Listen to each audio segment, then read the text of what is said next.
I know this might sound crazy, but I once saw a ghost, and I'll never forget it. It happened a few years ago in an old vacation house my family owns, deep in the woods. The house had been abandoned for years, and I decided to spend the weekend there to clean it up a bit. During the day, everything was fine. I cleaned the ground floor, moved some furniture back inside, and set up a makeshift bed in the living room. But when night fell, the atmosphere changed.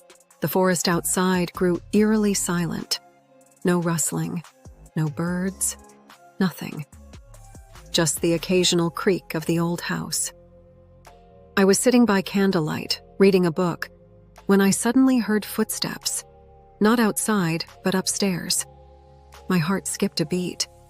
I was certain I was alone. I had checked every room when I arrived. Slowly, I set the book down and listened. The footsteps were steady, deliberate, as if someone was walking across the upstairs hallway. "Hello? Is someone there?" I called out. No answer. The footsteps stopped. I wanted to leave right then, but I told myself it was probably an animal that had somehow gotten inside. Grabbing my flashlight, I forced myself to go upstairs. The stairs creaked under my weight, and my pulse was racing. The hallway was pitch dark, and the flashlight cast strange, flickering shadows on the walls. I called out again, louder this time. "Is someone there?" Still nothing. I checked every room. The bedroom, empty. The bathroom, nothing. Finally, there was only one room left, a small guest room at the end of the hall. As I opened the door, an icy chill washed over me. The air smelled damp and rotten, like wet wood mixed with decaying flowers. That's when I saw it. In the corner of the room stood a figure. It was blurry, almost transparent, and seemed to shift ever so slightly, like it was breathing. It was a woman. I could tell that much. Her head was tilted to the side, and her long dark hair hung over her face.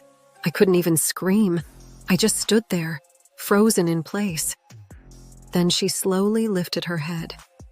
Her eyes met mine, and they were empty, pure white, like milky glass. Her face twisted into a grotesque expression, as if she was screaming in pain, but no sound came out.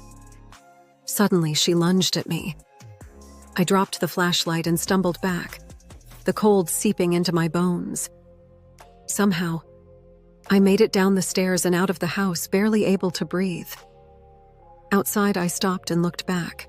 In the upstairs window, I could see the flashlight beam swinging back and forth, as if someone was playing with it. I've never gone back to that house. Sometimes I wonder if I imagined the whole thing. But then I remember the cold, the smell, and I know it was real.